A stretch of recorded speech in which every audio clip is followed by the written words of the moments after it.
I don't know about you, but I'm planning to live to 120 years old. Seriously, is it possible? Absolutely. Probable? Well, not right now, but access to knowledge to how to care for ourselves is increasing if we're open to it, and I'm extremely optimistic about the upside of AI and how it can help us find cures for previously uncurable diseases and the opportunity to extend our lifespans just by lifestyle changes. Yes, diet, exercise, sleep, getting enough sun, that stuff is still available to us if we'll do the work. And of course, there are no guarantees, but even if you can't extend your lifespan much, you can extend your health span, the quality of the years you have left. That's what I want to talk about today on the next Simple Step podcast. Benjamin Franklin said that some people die at 25, but they aren't buried until 75. And that really resonates with me because I see so many people at different ages, 20s, 30s, 40s, and beyond, that are so deep into the weeds of work and the busyness and the hectic stress that is modern life, they would hardly say that they're truly living. What does that even mean? To live? We talk about to earn a living. How crazy is that? You don't have to earn a living. You're already alive. Yes, you have to earn a paycheck to be able to buy a certain type of lifestyle. But at the end of the day, are you living the life you want to live? Don't wait until some fictional retirement date in the future. And I say fictional because for some of us, we won't make it to retirement. And for others, and I hope I'm in this category, I want to build a life that I don't have to retire from, that integrate important work to me, but also be present and engaged with my family and my life right now outside of work. Just thinking about this right now because I lost another family member of mine this past week, and she worked until the very end, caring for other people. But she was young, in her early 60s. And I just think that we aren't guaranteed a certain number of days, and I'm doing everything I can to extend my life, but more importantly, making sure that I'm living each day to the fullest and not trying to do it all. It boils down to protecting the assets. You know, we protect the things that matter to us. Some people have home security systems, car alarms. We all have locks on our doors. But are you protecting your most valuable asset? You, your soul, your body that contains your soul. You are a human being, not a human doing. I just want to encourage you to create some margin in your life so that you can really come alive again if you're just stuck in the trap, in the rat race, in the treadmill of life. Take a step back and ask yourself, am I being intentional with my days? Are there things that I need to stop doing?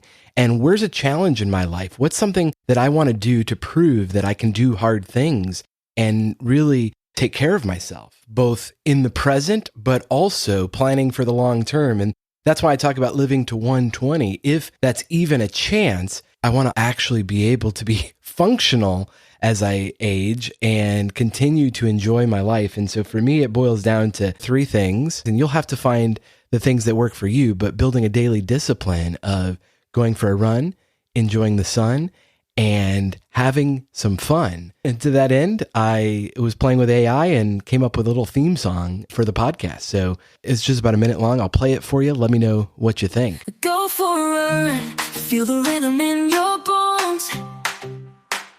Get some sun, let your worries turn stone. Paul Goldsmith for one, will keep you hyped and strong. Take the next simple step and you can't go wrong. Life's a crazy ride, but we're in it together. Through the highs and lows, we'll face any weather. Paul's got the motivation, he's got the fun, so let's lace up our shoes and go for that run. Feel the wind on your face as you push through the miles. Find your strength inside, unleash your secret smiles. Listen to the podcast, get inspired each day. The next simple step is keep those doubts at bay. What'd you think? Kind of fun, right? In all seriousness, though, I know that running isn't for everybody, but we are made to move. And you might not consider yourself a runner, but you probably also don't consider yourself a sitter. And if you sit a lot during the day, you have to counteract that for your body by going for walks and moving your body. And according to the Journal of the American Medical Association, the more steps you get in the day, the more it significantly lowers all causes of death. And they really hone in on 7,500 to 8,000 steps, which is about 4 or 5 miles, depending on how wide your stride is. And most people do not get that many steps in a day. And so you've got to start with where you're at. If you don't currently walk very much, maybe for you, it's a walk around the block and build up to that first mile or the first 5,000 steps. And you really want to get to at least 7,500 a day. Make time to move your body. And don't assume running means you have to be exhausted, that you have to win any races. I think that is what holds a lot of people back. You can just run for fun at your own pace. It is a ton of fun, or it can be once you get going, but you just really have to go through the uncomfortable steps of get moving and try it. And maybe you were a runner in the past and it's been a while. Do it. You know you'll feel better after. Not always before, but generally after you go out for a nice run or a walk, your endorphins are flying and you feel better. You just don't wait till there's more time. There's never more time. There's a subgroup on Reddit called FIRE for Financially Independent Retire Early. And I saw this post that I thought was super timely. It said, has anyone ever tried to pursue a sport goal after retiring early? Like Ironman, amateur boxing, Boston Marathon, and the likes. How's that working for you? One of my coworkers took a 1-year sabbatical to train for Boston, and I always wished I could do something like that. I am 46 this year, and I naively thought that I could always go back to train after I retire, in a few years hopefully. Before kids, I could train for 4 hours a day and wanted to go back to that after retirement. However, I got back to training earlier this year to test the water and found that this 46-year-old body has changed. I started rolling my ankles every few weeks and needed long recovery time in between hard workouts. I found myself sparring with 20-year-olds and feel a bit out of place. I am still faster than some of them, but I get injured often. I imagine this is going to get worse. Now I'm doubting that I'll be too old for this, and suddenly I'm not too sure what I will do after retirement, because fitness is one of the things in life that makes me really happy. The idea of training with young people also doesn't excite me as much. It's a hard thing to swallow because I used to be good/better at that age. Man, that's relatable. Well, we can't go back and turn back the clock, but you can start where you're at and take the next simple step. Added benefit of walking, running outside, challenging yourself physically is you get sunlight. I interviewed Dr. Jack Cruz a few episodes ago.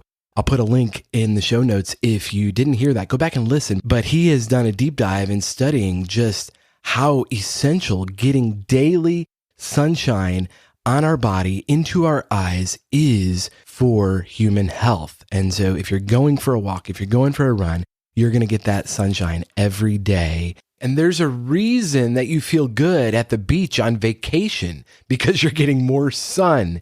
What would it take for you to do that on a daily basis? Because this is your life. It's not a dress rehearsal. Every day matters and you matter. And of course, don't forget to have fun. That one's a little harder for me, but I do enjoy running and being physical. I love playing catch with my son or volleyball with my daughter or whatever sport she's into. The idea that I can inspire my kids is also a big reason for taking this really seriously. One other caveat I'll add, if you also want to maximize the quality and quantity of your life, is I get a blood test every year. I think that's important to be proactive to see if there's some underlying issues. And so far, clean bill of health, but I know that things can pop up and it's better to discover it in the early stages than when it's too late. And so highly recommend getting a blood test once a year and going through the results with your doctor. And that's it for today. I hope this encourages you. If you'd like a little extra inspiration or encouragement, you can reach out. I'm Paul J. Goldsmith on Instagram and X. And you can also reach out at nextsimplestep.com. And I'll talk to you next time on the Next Simple Step Podcast.